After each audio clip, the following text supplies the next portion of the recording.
Assalamualaikum warahmatullahi wabarakatuh.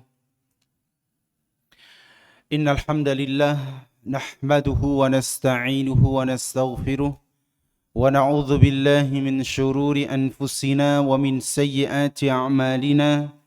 Man yahdihillahu fala mudilla lahu wa man yudlilhu fala hadiya lahu. Ashhadu an la ilaha illallah wahdahu la syarika lahu wa ashhadu anna Muhammadan abduhu wa rasuluh la nabiyya ba'da wa la rasulah. Allahumma salli wa sallim ala Muhammad wa ala alihi wa ashabihi wa man tabi'ahum bi ihsanin ila yaumil qiyamah. Wa qala Allah ta'ala fi kitabihil karim, ya ayyuhalladzina amanu taqullaha haqqa tuqatih wa la tamutunna illa wa antum muslimun. يا أيها الناس اتقوا ربكم الذي خلقكم من نفس واحدة وخلق منها زوجها وبث منهما رجالا كثيرا ونساء واتقوا الله الذي تساءلون به والأرحام إن الله كان عليكم رقيبا. يا أيها الذين آمنوا اتقوا الله وقولوا قولا سديدا يصلح لكم أعمالكم ويغفر لكم ذنوبكم ومن يطع الله ورسوله فقد فاز فوزا عظيما. فإن أصدق الحديث كتاب الله وخير الهدى هدى محمد صلى الله عليه وسلم وشر الأمور محدثاتها فإن كل محدثة بدعة وكل بدعة ضلالة وكل ضلالة في النار. Jamaah sekalian, rahimani wa rahimakumullah. Alhamdulillah, kita bersyukur kepada Allah Subhanahu wa taala yang kembali mempertemukan kita di majlis yang mulia ini. Tentunya kalau bukan taufik dari Allah Subhanahu wa taala yang menggerakkan hati kita dan memberikan kekuatan kepada kita, maka mungkin bisa jadi kita saat ini berada di rumah masing-masing, atau boleh jadi saat ini kita tersibukkan dengan perkara-perkara dunia. Oleh sebab itu jamaah sekalian rahimani wa rahimakumullah, hendaknya kita untuk senantiasa banyak-banyak bersyukur kepada Allah Subhanahu wa taala. Karena Allah Subhanahu wa taala di antara tanda-tanda kebaikan yang diinginkan oleh Allah Subhanahu wa taala kepada hamba-hambanya adalah Allah Subhanahu wa taala akan menggerakkan hatinya untuk melakukan kebaikan setelah kebaikan. Ya, artinya apa? Kebaikan itu secara kontinu kita lakukan. Contoh, kita baru saja menyelesaikan sholat maghrib berjamaah pulang. Nah, setelah itu ya, kita lanjutkan dengan menghadiri kajian, dengan menghadiri majelis ilmu. Nah, inilah salah satu daripada tanda dari Allah Subhanahu wa taala yang mana Allah menginginkan kebaikan terus-menerus bagi seorang hamba. Dimudahkan langkahnya untuk melakukan kebaikan dan diberikan keringanan bagi hatinya untuk senantiasa mengerjakan kebaikan-kebaikan.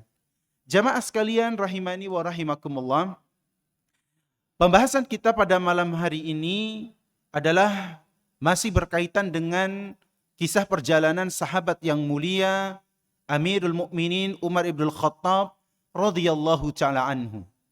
Di mana pada pertemuan sebelumnya kita telah membahas banyak tentang keutamaan-keutamaan yang ada pada beliau.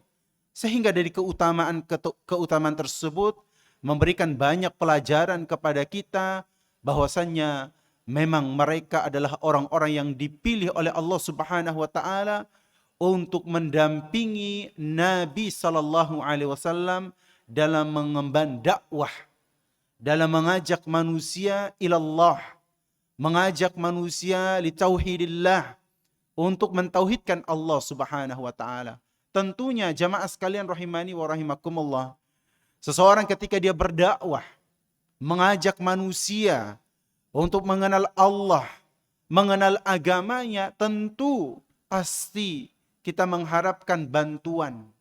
Salah satunya adalah orang-orang terdekat kita yang senantiasa ikhlas, tanpa pamrih, mendampingi kita, senantiasa memberikan motivasi kepada kita untuk senantiasa bersemangat dalam mengajak manusia kepada Allah Subhanahu wa taala.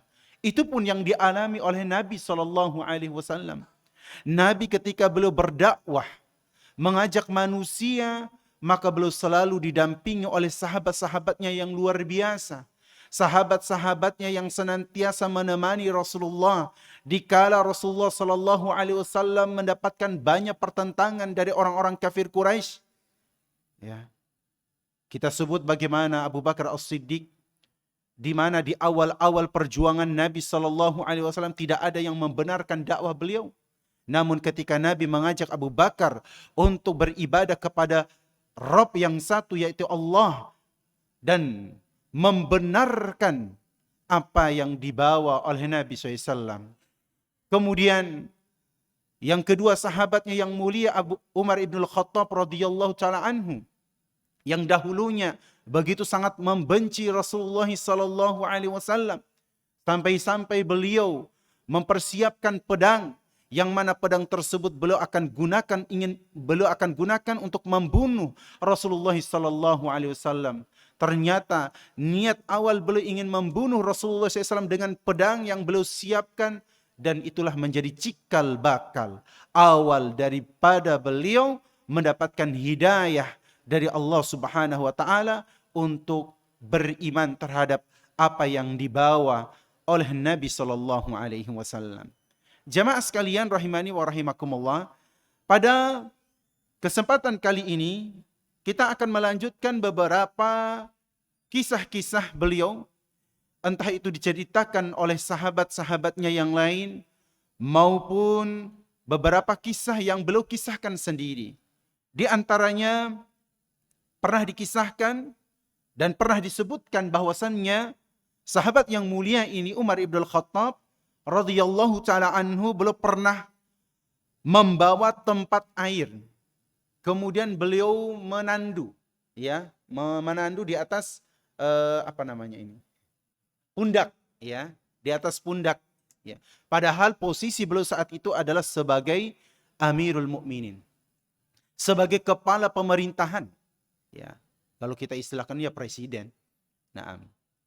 Ya. Pada saat itu dikisahkan beliau sedang menimba, ya, memikul tempat penyimpanan air. Ya. Dan kemudian ternyata apa yang dilakukan oleh beliau itu ternyata dikritiki oleh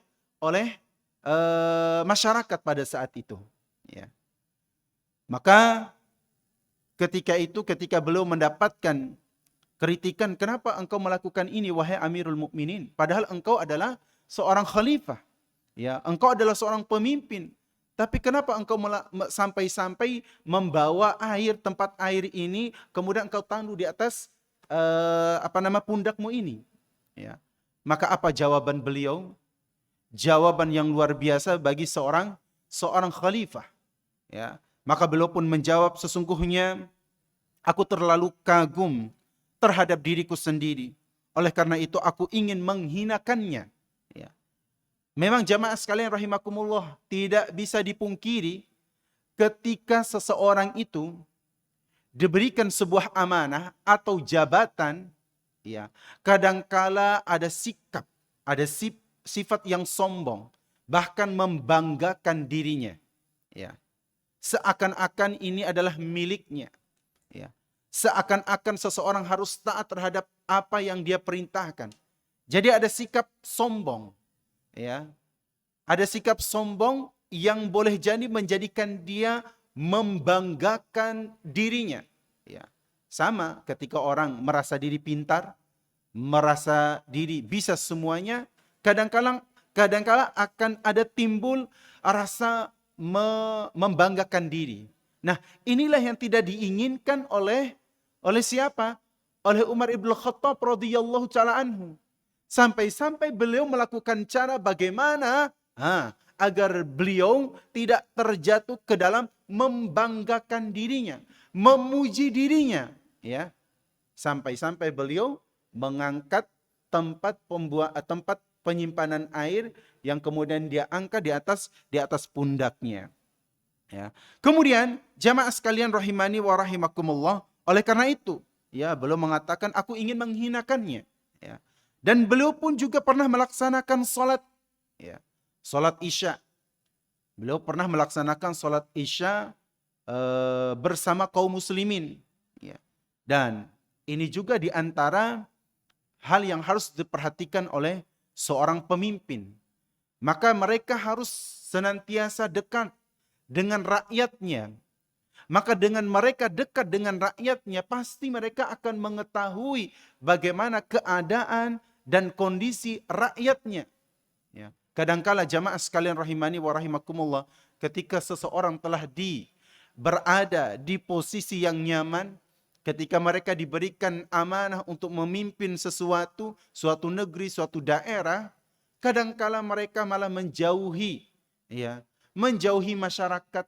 Bahkan kadangkala mereka enggan untuk melaksanakan sholat berjamaah bersama dengan masyarakat. Ya. Bahkan mereka sengaja membuat tempat sholat untuk mereka sendiri saja, untuk golongan mereka sendiri saja. Padahal jamaah sekalian rahimakumullah, itu semua menyelisihi daripada apa yang diperintahkan di dalam agama kita.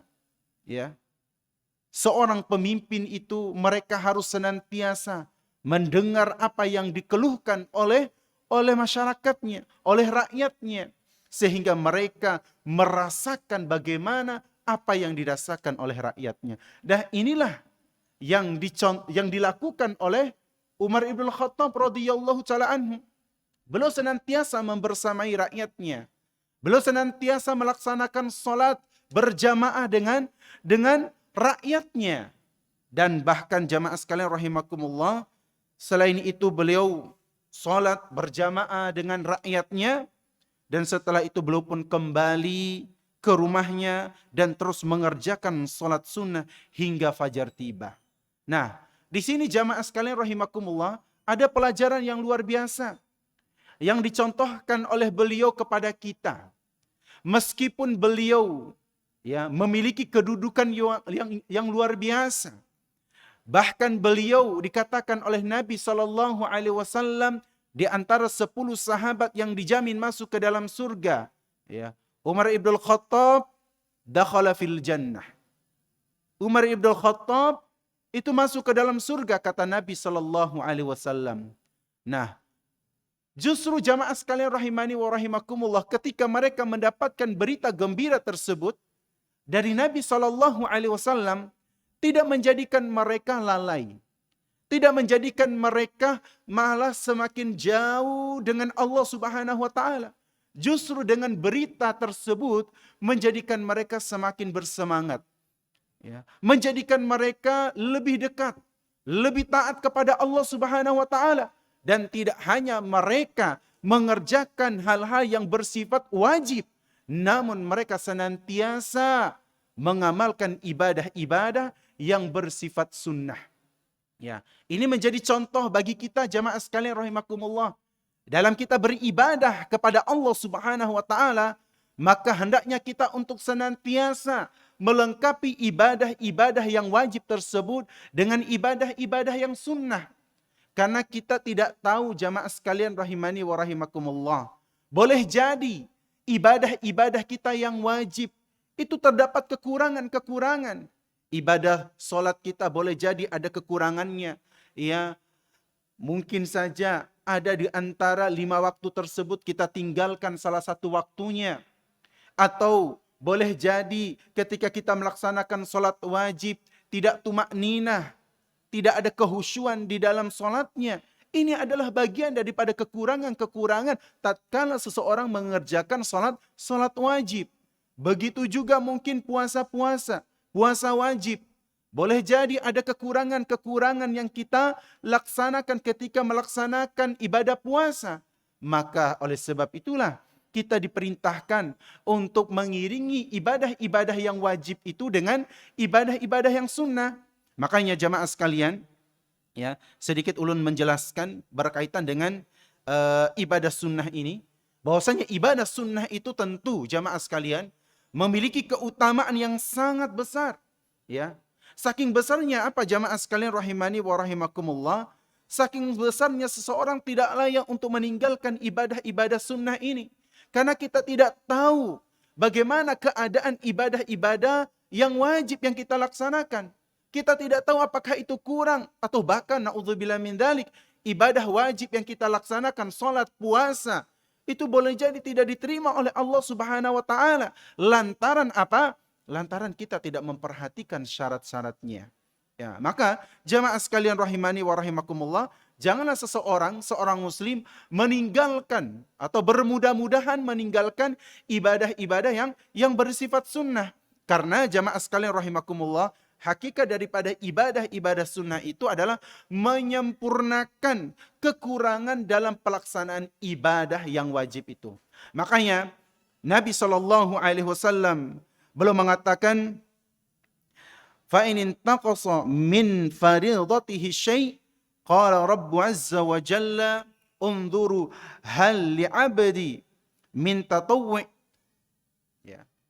Ketika Nabi SAW belum mengatakan bahwasannya jika terdapat sesuatu yang kurang pada salat wajibnya, maka Allah Subhanahu wa taala berfirman, periksalah, unzuru, periksalah apakah dari hamba-hambaku dia memiliki min fardhatihi syai', memiliki ibadah-ibadah sunnah yang bisa jadi apa? Fayukammalu biha man taqasa minal fardhah. Yang mana ibadah-ibadah sunnah tersebut bisa menyempurnakan ibadah wajibnya yang kurang. Nah, jadi jamaah sekalian rahimani wa rahimakumullah, dari hadis ini memberikan penegasan kepada kita, ya, bahwasannya jangan sampai kita melalaikan ibadah sunnah. Ya, entah itu salat, puasa atau ibadah-ibadah yang lainnya, jangan sampai kita tinggalkan. Boleh jadi saja ibadah-ibadah tersebut ya akan menutup segala kekurangan-kekurangan yang ada di dalam ibadah wajib kita. Kemudian juga jamaah sekalian rahimani wa rahimakumullah, ibadah-ibadah yang bersifat sunnah itu ya, itu akan mendatangkan kecintaan dari Allah Subhanahu wa taala. Bahkan mereka dijadikan sebagai wali atau kekasih-kekasih yang dipilih oleh Allah Subhanahu wa taala. Nah, inilah jamaah sekalian rahimani wa rahimakumullah, bagaimana sahabat-sahabat yang mulia, salah satunya Umar ibn Khattab radhiyallahu taala anhu, beliau tidak mau ketinggalan melaksanakan ibadah-ibadah yang bersifat sunnah. Karena apa? Karena beliau menginginkan ya kecintaan dari Allah Subhanahu wa taala. Karena beliau ingin menjadi wali Allah, karena beliau ingin menjadi kekasih Allah. Ya, salah satunya agar kita ingin mendapatkan kecintaan Allah, ingin menjadi wali Allah, kekasih Allah, maka jagalah ibadah-ibadah yang bersifat sunnah. Jangan kita lalaikan jamaah sekalian rahimani wa rahimakumullah.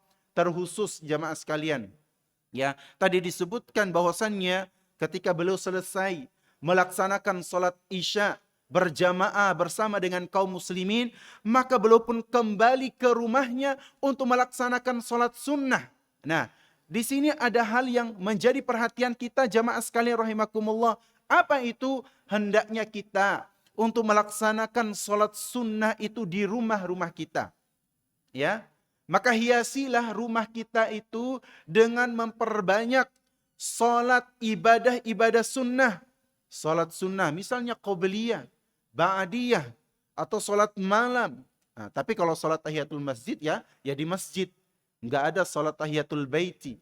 Tidak ada. Nah, kalau salat sunnah yang kebetulan itu tempatnya di masjid, artinya apa? Hanya dilaksanakan di masjid, maka harus dilaksanakan di masjid. Ya. Mengaji juga demikian. Ya. Agar apa? Agar rumah kita itu tidak seperti kuburan. Ya. Kalau kuburan kan apa? Sepi, ya, hening. Jangan jadikan rumah kita seperti kuburan. Tapi kadang sekarang kebalik malah, ya. Nah, baik jamaah sekalian rahimani wa rahimakumullah, itu sedikit ya penjelasan bagaimana pentingnya kita untuk senantiasa menghiasi diri-diri kita dengan ibadah-ibadah yang bersifat sunnah. Karena inilah yang dicontohkan oleh para sahabat-sahabat Nabi Sallallahu Alaihi Wasallam. Kemudian dikisahkan juga jamaah sekalian rahimani wa rahimakumullah, pernah pada masa paceklik, ya, dan kelaparan, Umar ibn Khattab beliau tidak pernah makan kecuali beliau hanya memakan roti dan minyak, ya. Beliau hanya memakan roti dan minyak pada masa-masa paceklik, masa-masa terjadi kelaparan mewabah, ya, di daerah kaum muslimin pada saat itu. Padahal posisi beliau jamaah sekalian itu adalah sebagai Amirul Mukminin, ya. Kalau sekarang pemimpin-pemimpin apa? Ya, mau keadaan apapun rakyatnya, yang penting perut mereka sudah dalam keadaan kenyang. Mau rakyatnya kenyang atau tidak, wes ora peduli aku, misalnya. Ya, meskipun enggak semuanya, ya. Meskipun tidak semuanya. Namun ini menjadi peringatan bahwasannya ketika seseorang telah menjadi pemimpin, maka mereka harus memperhatikan urusan rakyatnya terlebih dahulu. Karena itu adalah amanah yang kelak nanti itu akan dimintai pertanggungjawabannya oleh Allah Subhanahu wa taala, ya. Nah, inilah yang ditakutkan, yang dikhawatirkan oleh para sahabat, ya. Mereka dahulu jamaah sekalian rahimani wa rahimakumullah, ketika mereka menjadi pemimpin itu bukan karena kehendak mereka, keinginan mereka.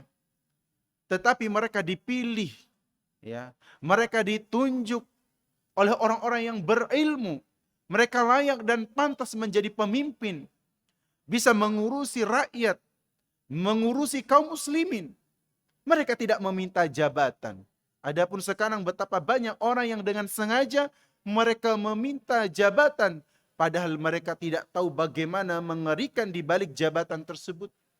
Boleh jadi di balik jabatan tersebut akan menjadikan mereka binasa, akan menjadikan mereka semakin jauh dari Allah Subhanahu wa taala. Bahkan jamaah sekalian rahimani, saking beratnya jamaah sekalian, ya, menjadi seorang pemimpin itu tentu dia memiliki keutamaan juga. Makanya sampai-sampai Nabi mengatakan di dalam sebuah hadisnya tentang 7 golongan yang akan mendapatkan naungan Allah Subhanahu wa taala pada hari kiamat, di mana pada saat itu tidak ada pertolongan kecuali pertolongan Allah, ya. Tidak ada kecuali hanya pertolongan Allah pada saat itu. Disebutkan oleh Nabi SAW kelompok yang pertama dari 7 golongan tersebut yang disebutkan Al-Imamul Adil, seorang pemimpin yang adil. Nah, dan menjadi pemimpin yang adil ini tidaklah mudah, illa man rahimahullah, kecuali betul-betul orang yang dirahmati oleh Allah, orang yang betul-betul diamanahi oleh Allah Subhanahu wa taala untuk memegang kepemimpinan tersebut. Jemaah sekalian rahimani wa rahimakumullah, kembali kepada kisah Umar ibn Khattab. Jadi pada saat masa paceklik, kelaparan mewabah di mana-mana, maka beliau sebagai khalifah, sebagai Amirul Mukminin, beliau hanya makan kecuali roti dan minyak, hingga sampai-sampai kulit beliau berubah menjadi hitam, ya.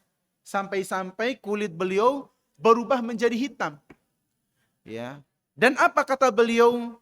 Ya. Apa kata beliau? Sesungguhnya akulah sejelek-jelek, seburuk-buruk penguasa apabila aku kenyang sementara rakyatku hidup dalam kelaparan. Inilah yang harus ada pada diri seorang pemimpin, ya. Mereka harus memikirkan yang demikian ini, ya. Lihatlah bagaimana ungkapan yang indah yang dikatakan oleh Umar ibn Khattab radhiyallahu taala anhu, bahwa beliau mengatakan, sesungguhnya aku adalah seburuk-buruk penguasa sejelek-jelek penguasa, apabila aku kenyang, aku dalam keadaan kenyang, sementara rakyatku dalam keadaan kelaparan. Ya. Kemudian jamaah sekalian rahimani wa rahimakumullah, pada wajah beliau pun juga terdapat 2 garis yang hitam. Itu disebabkan karena apa jamaah sekalian rahimakumullah? Itu disebabkan karena banyaknya beliau menangis. Ya. Banyaknya beliau menangis. Terkadang beliau mendengar ayat-ayat Allah Subhanahu wa taala, menyebabkan beliau jatuh pingsan karena hanya mendengar ayat-ayat Al-Qur'an. Lihat jamaah sekalian rahimakumullah, yang kita dengar, yang kita tahu bagaimana bagaimana wataknya Umar ibn Khattab radhiyallahu taala anhu, bagaimana kerasnya beliau. Namun ketika beliau mendengar ayat-ayat Al-Qur'an, menjadi getar hati beliau. Bahkan menyebabkan beliau pingsan jamaah sekalian rahimani wa rahimakumullah. Inilah ciri tanda orang-orang yang beriman dengan keimanan yang sempurna. Makanya jamaah sekalian rahimani wa rahimakumullah. Makanya Allah katakan di dalam Al-Quran surah Al-Anfal ayat kedua, menyebutkan tentang ciri-ciri siapakah orang-orang yang dikatakan sebagai orang-orang yang beriman dengan keimanan yang sempurna. Innamal mu'minuna alladhina idza dzukirallah wajilat qulubuhum wa idza tuliyat 'alaihim ayatuhu zadatuhum imanan wa 'ala rabbihim yatawakkalun. Perhatikan kata Allah Subhanahu wa taala, innamal mu'minuna alladhina idza dzukirallah.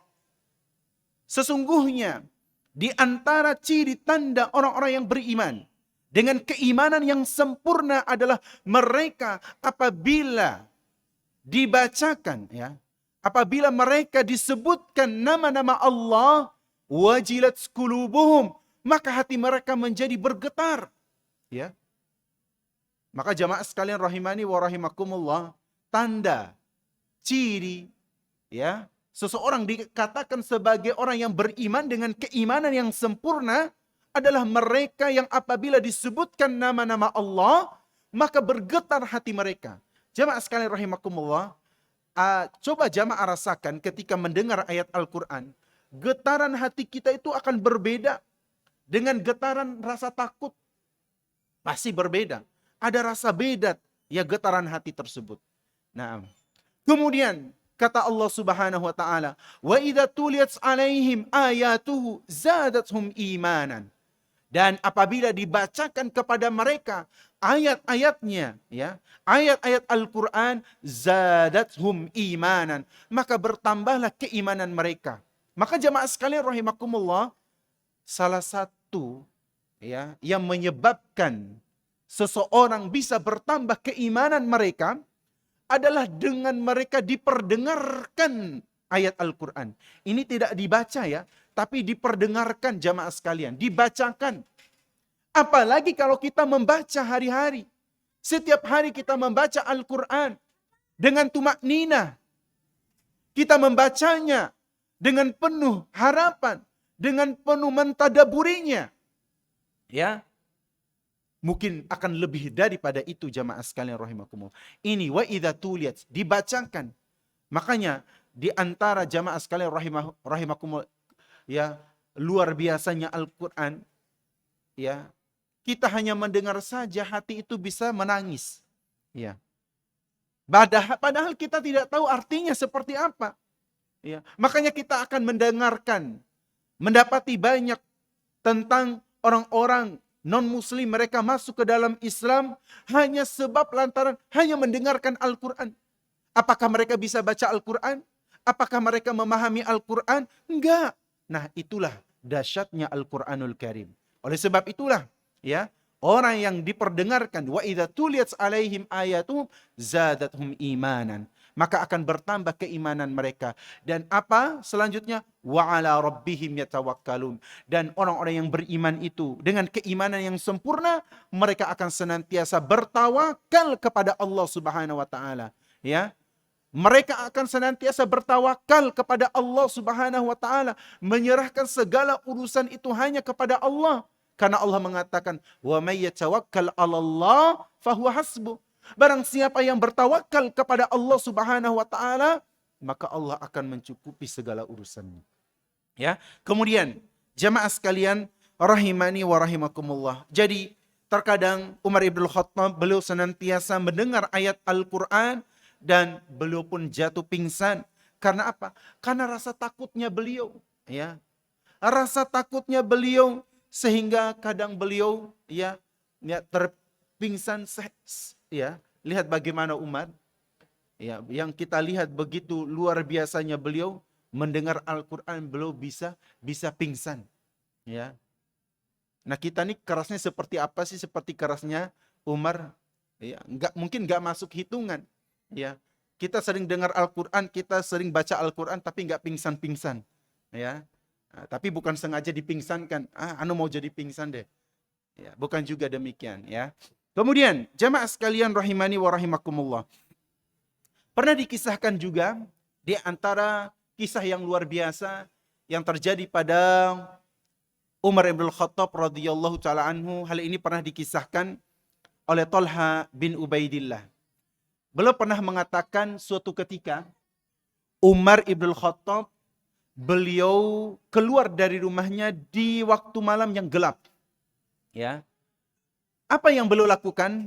Kata Talha bin Ubaidillah, beliau mendatangi rumah salah seorang penduduk. Ya. Namun keesokan harinya Talha bin Ubaidillah ini penasaran. Kenapa ya Umar ini datang kepada rumah orang tersebut? Maka di pagi harinya Talha pun mendatangi rumah yang dimasuki oleh Umar ibn Khattab radhiyallahu taala anhu. Kemudian apa yang beliau dapatkan ketika beliau masuk? Ternyata beliau mendapati ada seorang wanita tua yang sudah renta, yang mana beliau dalam keadaan buta. Ya. Oh ternyata Umar bin Khattab mendatangi rumah wanita tua yang buta, yang sudah tua renta. Kemudian jamaah sekalian rahimani wa rahimakumullah. Nah, kemudian Talha pun bertanya, menanyakan kepada wanita tua tersebut, ya, apa yang dilakukan laki-laki tersebut, yaitu Umar, apa yang dilakukan laki-laki tersebut di rumahmu ini? Apa yang dilakukannya? Maka dijawab oleh wanita tua tersebut, sesungguhnya dia selalu mendatangi rumahku dalam beberapa hari. Ya, setiap hari dan terkadang beliau selalu mendatangi rumahku untuk membersihkan rumahku.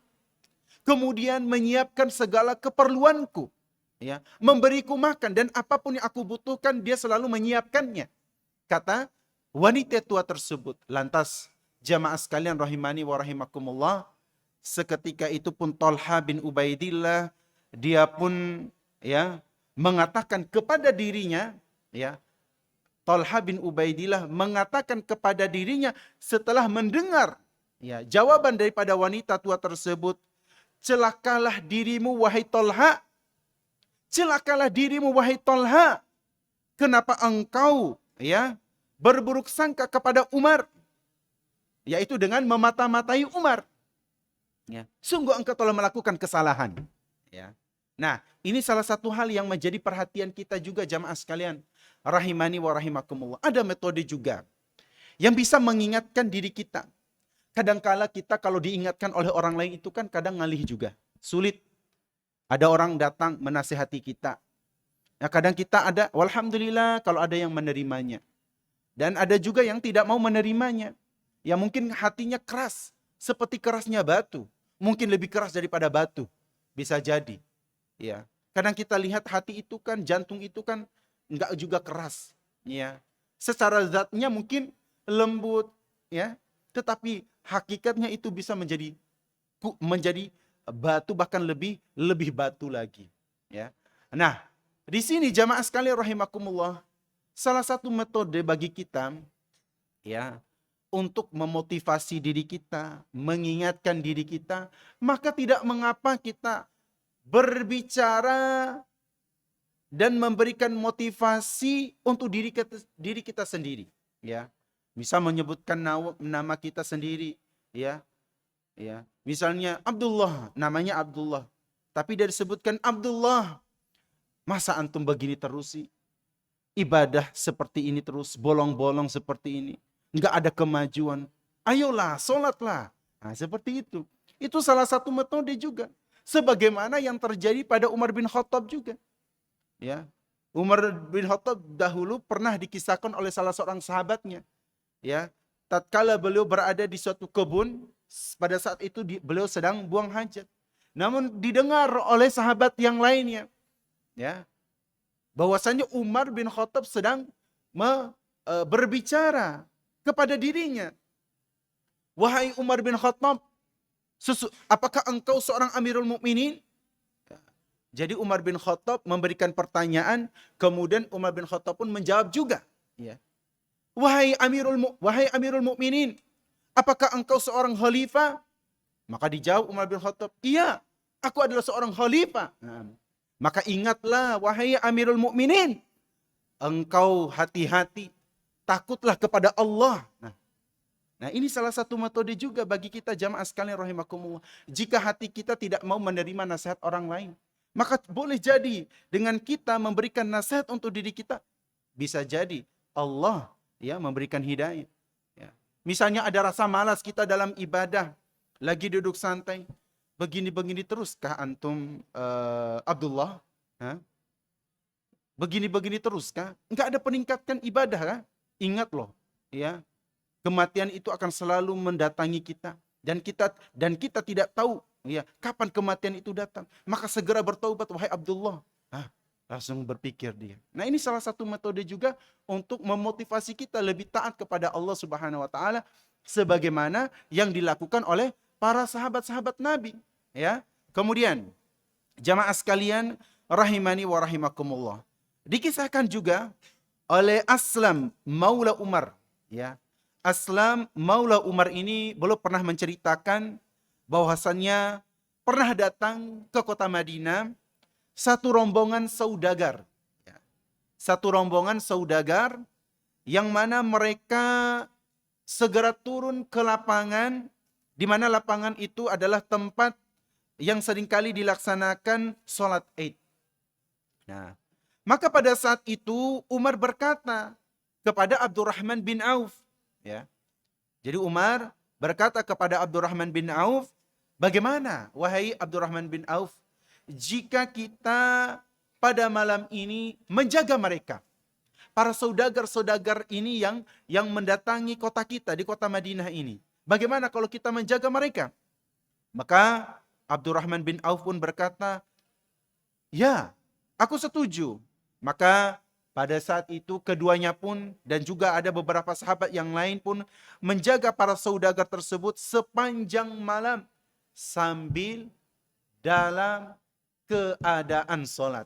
Nah, jadi mereka tetap tidak meninggalkan ibadah-ibadah sunnah, apalagi sholat malam.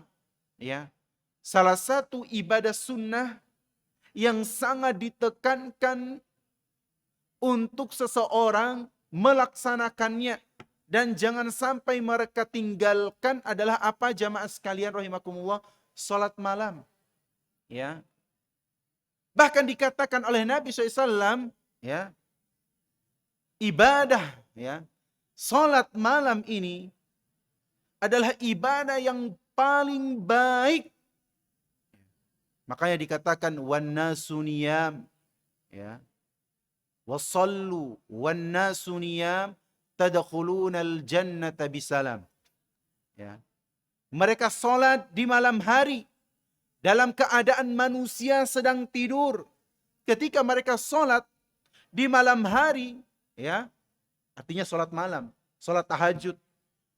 Di saat banyak manusia tertidur lelap, menikmati tidurnya di malam hari, maka apa yang mereka dapatkan bagi orang-orang yang menghidupi malamnya dengan salat malam, tadkhulunal jannata bisalam, mereka akan masuk ke dalam surga dengan penuh keselamatan.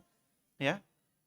Pasti kita berharap, ya, masuk ke dalam surga itu dengan penuh keselamatan tanpa ada sedikit pun gangguan.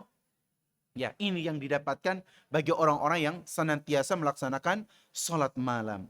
Kemudian jamaah sekalian rahimani wa rahimakumullah. Ketika itu tiba-tiba Umar ibn Khattab mendengar suara suara anak bayi yang sedang menangis. Nah, segera Umar menuju ke tempat tersebut dan beliau pun mengatakan kepada ibu bayi tersebut, ya, takutlah engkau kepada Allah dan berbuat baiklah dalam merawat anakmu. Kemudian Umar pun kembali ke tempatnya. Kemudian setelah itu beliau mendengarkan lagi anak tersebut menangis. Dan beliau pun mendatangi tempat itu untuk kedua kalinya. Dan berkata kepada ibunya, hendaknya engkau takut kepada Allah, ya, dan berbuat baiklah kepada anakmu. Setelah itu Umar pun kembali ke tempatnya semula. Dan di akhir malam kembali belum mendengar suara bayi yang menangis. Maka Umar pun segera mendatangi bayi itu dan berkata kepada ibunya, celakalah engkau, sesungguhnya engkau adalah ibu yang buruk. Kenapa kenapa aku mendengar anakmu selalu menangis sepanjang malam? Maka wanita itu pun menjawab, wahai Tuan. Nah, wahai Tuan. Artinya di sini jamaah sekalian rahimani wa rahimakumullah, wanita tersebut tidak mengetahui ternyata yang berbicara dengannya itu adalah seorang Amirul Mukminin, seorang penguasa, seorang pemimpin, seorang khalifah. Makanya dia mengatakan wahai Tuan. Ya, kalau zaman dulu nggak ada media sosial, iya, nggak ada media sosial. Jadi tidak tahu siapa khalifah, siapa pemimpinnya. Bahkan sampai dahulu pernah ada dikisahkan salah satu ulama salaf, ya, beliau diusir dari masjid lantaran tidak ada yang mengetahui ternyata beliau adalah ulama yang luar biasa, pakar terhadap ilmu. Ya. Nah, kita lanjutkan. Nah, setelah itu jamaah sekalian rahimani wa rahimakumullah, wanita itu pun menjawab. Sudah ada. Oh, taib azan dulu.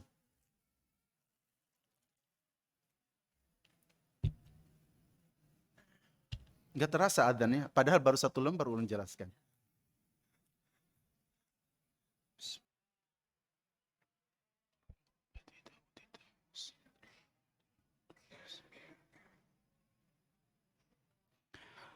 Baik, jamaah sekalian rahimani wa rahimakumullah.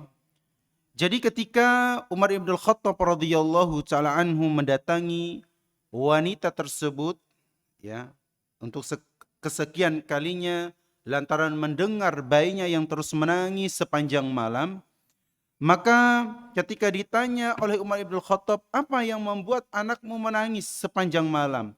Apakah engkau tidak memperhatikannya atau tidak menyusuinya? Maka wanita itu pun menjawab, wahai Tuan. Artinya di sini sekali lagi menunjukkan bahwasannya wanita tersebut dia tidak mengetahui, ya, tidak mengetahui bahwasannya orang yang menegur beliau, ya, yang menegur wanita tersebut, yang mengajak wanita tersebut untuk berbicara adalah Umar ibn Khattab radhiyallahu taala anhu, ya. Wahai Tuan, sesungguhnya aku telah berusaha untuk menyapih bayi ini, ya. Menyapih ini artinya apa? Seorang ibu yang ingin memalingkan perhatian bayi tersebut agar tidak lagi meminum air susunya. Artinya berusaha untuk diberikan makanan. Ya, adapun susu tidak, ya, artinya menyapih, ya, memalingkan bayi tersebut daripada meminum air susunya. Jadi sesungguhnya aku berusaha menyapih, ya, memalingkan perhatian, ya, bagi bayi ini untuk menyusu. Tetapi dia tetap saja ingin menyusu, ya. Maka pada saat itu pun Umar pun bertanya, ya. Umar pun bertanya, kenapa engkau ingin menyapih bayi tersebut? Ya. Maka wanita itu pun menjawab, karena Umar hanya memberikan jatah makanan untuk anak-anak yang disapih saja, ya. Dia tidak tahu bahwasanya dia sedang berbicara dengan Umar. Dia mengatakan sesungguhnya Umar, ya, Amirul Mukminin, ya, dia hanya memberikan jatah makanan untuk anak-anak yang telah disapih saja. Artinya anak-anak yang sudah tidak menyusui, ya, yang tidak disusui oleh ibunya. Maka jamaah sekalian rahimani wa rahimakumullah, lantas Umar pun bertanya kepada wanita tersebut, "Berapa usia anakmu?" Maka wanita itu pun menjawab, "Baru beberapa bulan saja." Maka mendengar jawaban tersebut, lantas Umar pun mengatakan, "Celaka engkau, ya. Celaka engkau, kenapa terlalu cepat engkau menyapihnya?" Ya.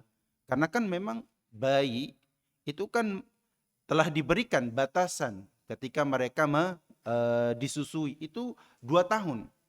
Tapi wanita ini baru beberapa bulan saja dari kelahiran bayi tersebut langsung menyapih, ya.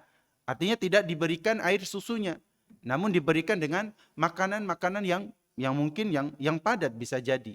Nah, dengan harapan apa? Karena dia mengetahui bahwasanya Umar ibn Khattab hanya memberikan jatah makanan kepada anak-anak yang sudah tidak disapih lagi. Ya, maka ketika saat itu, nah jamaah sekalian rahimakumullah, ketika saat sholat subuh, ternyata beliau menjadi imam. Namun suara beliau begitu kecilnya, ya, dan para sahabat-sahabatnya tidak mendengarkan bacaan beliau. Itu sebabnya apa, jamaah sekalian rahimakumullah? Itu suara kecil beliau disebabkan karena menangisnya beliau. Ya. Apa yang menyebabkan beliau menangis? Nah, inilah keadaan dan kondisi rakyatku yang seperti ini. Nah, itulah seorang pemimpin.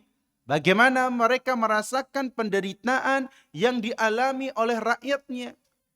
Seorang pemimpin itu tidak hanya mementingkan perutnya saja, namun mereka harus memperhatikan rakyat yang dipimpin, ya.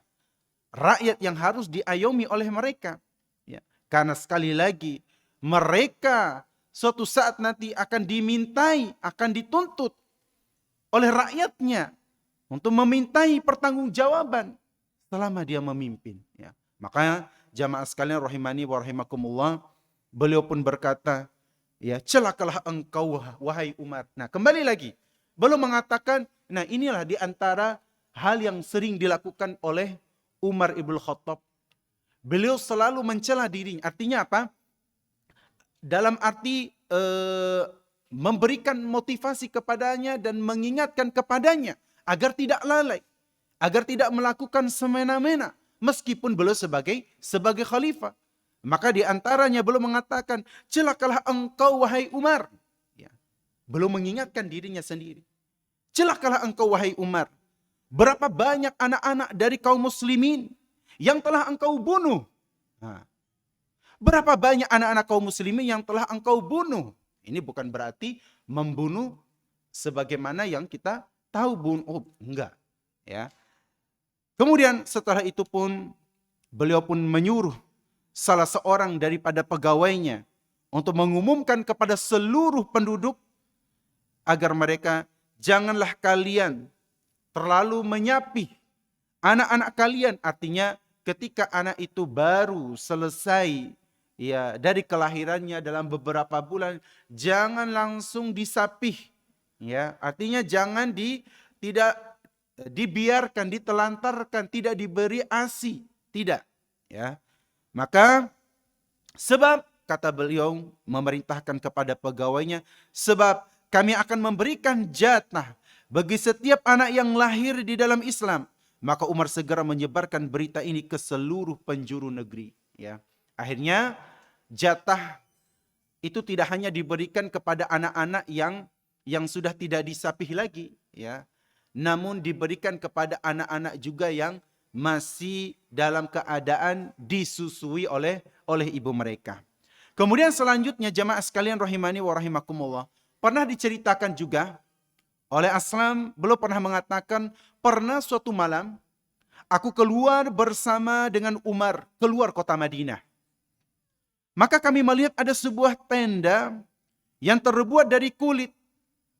Dan segera kami mendatangi tenda tersebut. Ternyata betapa kagetnya mereka, ternyata di dalam tenda tersebut terdapat seorang wanita yang sedang menangis. Lantas Umar pun bertanya tentang keadaan wanita tersebut. Maka Wanita itu pun menjawab, sesungguhnya aku adalah seorang wanita Arab yang akan melahirkan, sedangkan aku tidak memiliki apapun.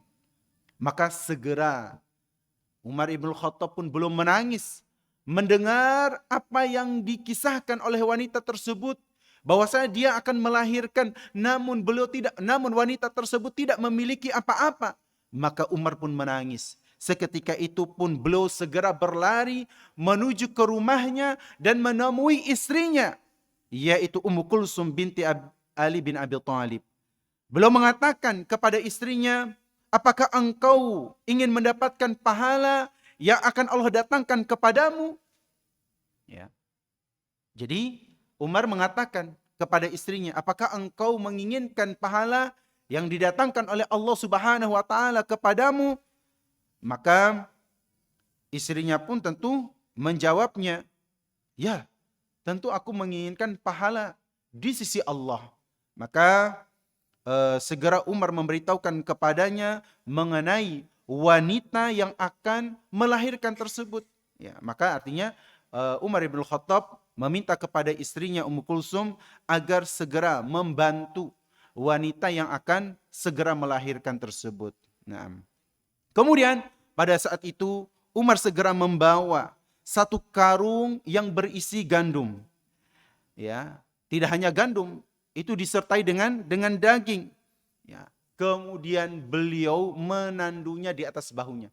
Beliau sendiri, padahal beliau adalah Amirul Mukminin, seorang penguasa, namun beliau menenteng sendiri, ya, gandum yang berisikan dengan daging juga. Nah, subhanallah. Nah, kalau sekarang kan enggak, tas aja di bawah, ya, padahal masih kuat bawahnya, ya, enggak usah tas, HP pun juga dibawakan. Naam, ini berarti apa? Betapa lemahnya, ya, betapa lemahnya. Lihat Umar bin Khattab radhiyallahu taala anhu, ya, beliau bahkan membawakan sendiri gandum tersebut beserta daging. Untuk apa? Diberiakan kepada wanita tersebut yang akan melahirkan. Ya. Kemudian sementara Ummu Kulsum membawakan peralatan yang dibutuhkan untuk bersalin. Kemudian keduanya pun berjalan mendatangi wanita tersebut. Dan sesampainya di sana Ummu Kulsum pun segera masuk ke tempat wanita itu. Sementara Umar radhiyallahu taala anhu beliau duduk bersama suami daripada wanita itu. Ya. Dan di sini kembali lagi, laki-laki atau suami wanita yang akan melahirkan itu tidak mengetahui bahwasanya orang yang di sampingnya, orang yang duduk bersamanya itu ternyata adalah Umar ibn Khattab, Amirul Mukminin. Nah, sekali lagi, bagaimana sahabat-sahabat dahulu tidak diketahui oleh rakyatnya atau ternyata mereka apa? Khalifah. Mereka adalah pemimpin, penguasa, ya. Dan akhirnya jamaah sekalian rahimani wa rahimakumullah, wanita tersebut pun melahirkan seorang bayi laki-laki. Dan kemudian Ummu Kulsum pun menyampaikan kepada Umar ibn Khattab radhiyallahu taala anhu, wahai Umar ibn Khattab, sampaikan kepada suaminya bahwasanya sesungguhnya dia telah mendapatkan bayi laki-laki. Nah, kemudian laki-laki yang duduk tersebut, suami wanita yang melahirkan tadi, betapa kagetnya dia. Ya, betapa kagetnya dia, ternyata orang yang dia ajak bicara, bahkan duduk di sampingnya ternyata Umar ibn Khattab, Amirul Mukminin. Ya. Jadi kalau dulu itu jamaah sekalian rahimakumullah, mereka hanya mengenal namanya saja, tahu namanya saja. Oh, ini ternyata Umar Amirul Mukminin, namun tidak tahu fisiknya, tidak tahu orangnya. Ya, kecuali beberapa orang terdekat, sahabat-sahabat terdekatnya. Tapi kalau masyarakat, rakyatnya tidak ada yang mungkin keseluruhannya tidak ada yang mengenal. Kemudian jamaah sekalian rahimani wa rahimakumullah, lantas laki-laki tersebut ketika mendengar bahwa beliau adalah Umar ibn Khattab, langsung beliau meminta maaf. Wah, ya Amirul Mukminin, wahai Amirul Mukminin, saya meminta maaf. Ya, mungkin dia meminta maaf lancang, mungkin berbicara dengan Umar padahal beliau adalah Amirul Mukminin. Maka apa kata Umar ibn Khattab? Tidak mengapa. Ya, tidak mengapa. Ya. Tidak ada canggung artinya. Kalau sekarang kan nggak tahu saya ini siapa, ha? Masa nggak tahu? Ini loh, nih ya dibuka di YouTube. Nah ini saya, kayak gitu. Ditunjukkan dengan sengaja. Nah, kemudian jamaah sekalian rahimani wa rahimakumullah.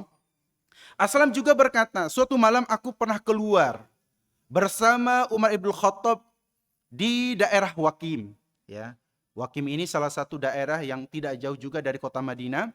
Nah, ketika kami sampai di Sirar, Sirar ini adalah sebuah sumur, ya, sebuah sumur yang berada di daerah Waqim yang masih di sekitaran kota Madinah. Ya, pada saat itu kami melihat ada api yang dinyalakan.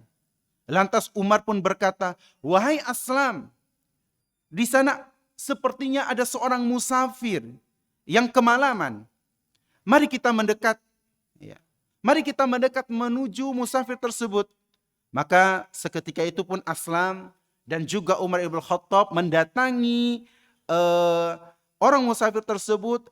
Dan ternyata betapa kagetnya mereka berdua. Ternyata yang mereka lihat itu ternyata adalah seorang wanita bersama anak-anaknya yang sedang menunggu periuk. Periuk itu adalah tempat masak. Ya. Yang mana periuk tersebut yang diletakkan di atas api. Sementara anak-anaknya sedang menangis. Lantas Umar pun mengatakan kepada wanita tersebut seraya mengucapkan salam, assalamualaikum. Maka wanita itu pun menjawab, waalaikumsalam. Ya. Umar berkata, apakah kami boleh mendekat? Ya. Ada apa yang engkau alami? Ada apa dengan kalian? Maka wanita itu pun menjawab, sesungguhnya kami kemalaman dalam perjalanan. Serta cuaca ini begitu sangat dingin. Maka Umar pun kembali bertanya, ya, kenapa anak-anakmu menangis? Maka wanita itu pun menjawab, anak-anakku menangis karena mereka merasa lapar. Maka Umar pun kembali bertanya, apa yang engkau masak? Apa yang engkau masak di atas api tersebut? Maka wanita itu pun menjawab, sesungguhnya aku memasak air agar aku dapat menenangkan mereka hingga tertidur. Ya, bayangkan jamaah sekalian rahimani wa rahimakumullah, seorang ibu ya yang menenangkan anak-anaknya yang sedang menangis. Beliau hanya memasakkan air yang tentunya tidak ada isinya kecuali air saja. Boleh jadi ibu tersebut ingin memberikan pesan kepada anaknya bahwasanya ibunya sedang memasak. Ya, anaknya disuruh untuk bersabar.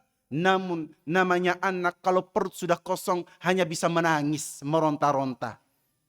Ya kan? Itu kalau anak-anak. Ada yang merasa diri anak-anak di sini? Ya. Yang kalau kada diberikan duit oleh abahnya dan uminya menangis dan meronta-ronta. Sehingga meminta ulun ampih saja di pondok, ada? Jangan. Baru kada diberikan duit, langsung ampih di pondok, kada. Ya, tidak demikian para santri sekalian. Ya, di sini perhatikan, ya, bahwasanya dia menjawab ini adalah air agar aku dapat menenangkan mereka hingga tertidur. Dan kelak, nih perhatikan, dan kelak Allah akan menjadi hakim antara kami dengan Umar. Nah, mendengar perkataan tersebut kembali lagi Umar, ya, sebagai Amirul Mukminin. Lihat bagaimana rakyatnya. Padahal beliau sudah berusaha menjadi seorang khalifah yang terbaik. Ya. Namun itulah kadang sebagian rakyat itu tidak mengetahui bagaimana pengorbanan seorang pemimpin. Ya. Maka jangan juga bermudah-mudahan untuk apa? Untuk menyalahkan juga pemimpin. Karena tidak tahu bagaimana urusan mereka. Boleh jadi urusan mereka begitu sangat banyak, ya, yang tidak kita ketahui. Ya, yang sama sekali kita tidak ketahui. Tugas kita juga sebagai rakyat apa jamaah sekalian? Tidak mencelanya, tidak memakinya, tetapi doakan agar Allah Subhanahu wa taala memberikan kekuatan kepada mereka agar mereka mampu mengemban amanah ini. Pernah enggak kita mendoakan pemimpin kita? Doakan. Diberikan kesehatan, diberikan keselamatan, diberikan kekuatan, dijauhkan dari segala mara bahaya. Agar mereka bisa amanah dalam mengemban sebagai seorang pemimpin. Kemudian jamaah sekalian rahimani wa rahimakumullah, mendengar jawaban wanita tersebut, bahwasanya Umar, ya, bahwasanya kelak Allah akan menjadikan hakim antara kami dengan Umar. Lantas Umar pun menangis dan segera beliau berlari, ya, beliau berlari pulang menuju ke gudang, ya, ke gudang yang mana gudang tersebut berisikan gandum. Lantas beliau pun segera mengeluarkan sekarung gandum dengan minyak samin, seraya beliau pun sambil berkata, "Wahai Aslam, naikkan karung ini di atas pundakku." Maka Aslam pun berkata, "Biar aku saja, wahai Umar. Biar aku saja yang membawa karung ini untukmu." Lantas apa jawaban Umar, jamaah sekalian rahimakumullah? "Apakah engkau akan memikul dosaku kelak di hari kiamat?" Ya. Yang akan dimintai pertanggungjawaban itu adalah Umar, bukan engkau, wahai Aslam. Ya, maka biarkan aku yang membawa gandum ini kepada wanita tersebut. Karena kelak nanti bukan engkau yang akan menanggung dosanya, namun diriku, jamaah sekalian. Ya, lihat perkataan indah dari Umar ibn Khattab. Maka pada saat itu beliau pun segera memikul karung tersebut di atas pundaknya hingga mendatangi tempat wanita itu. Dan setelah itu beliau pun meletakkan karung tersebut. Maka beliau pun bersegera mengeluarkan gandum dari dalamnya dan memasukkan ke dalam periuk. Artinya di sini jamaah sekalian rahimakumullah, beliau tidak hanya mengambil gandum tersebut kemudian, "Nih, silakan masak sendiri." Tidak, namun beliau memasakkan untuk wanita tersebut yang diberiakan kepada anak-anak wanita tersebut yang menangis kelaparan. Beliau memasakkannya, ya, beliau membuat adonan dan seterusnya sehingga gandum itu menjadi sesuatu yang bisa dimakan oleh anak-anak yang sedang menangis tersebut. Ya, ada nggak kira-kira pemimpin seperti itu? Mendatangi rakyatnya kemudian memasakkannya. Ya, ya mungkin ada sih, tapi itu sedikit. Kalaupun ada mungkin di waktu-waktu tertentu. 5 tahun sekali bisa jadi. Wallahu a'lam bishawab. Ya. Nah, inilah jamaah sekalian rahimani wa rahimakumullah. Seorang pemimpin itu dia harus tahu, ya. Ya, dia harus tahu bagaimana amanah ini adalah perkara yang sangat berat. Jangan sampai nanti di hari kiamat nanti rakyatnya akan meminta pertanggungjawaban atas ketidakamanahnya ini. Ya, baik jamaah sekalian rahimani wa rahimakumullah, inilah beberapa kisah yang luar biasa yang terdapat dalam kehidupan Umar ibn Khattab radhiyallahu taala anhu. Insyaallah pada pertemuan yang akan datang kita akan memasuki bab di mana kisah terbunuhnya Umar radhiyallahu taala anhu dan berbagai macam riwayat-riwayat yang menceritakan tentang kisah terbunuhnya Umar ibn Khattab radhiyallahu taala anhu. Wallahu a'lam bishawab. Ini yang bisa ulun sampaikan. Jazakumullahu khairan ala husni ihtimamikum. Kita tutup dengan doa kafaratul majlis. Subhanakallahumma bihamdika asyhadu an la ilaha illa anta astaghfiruka wa atubu ilaik. Tsumma assalamu alaikum warahmatullahi wabarakatuh.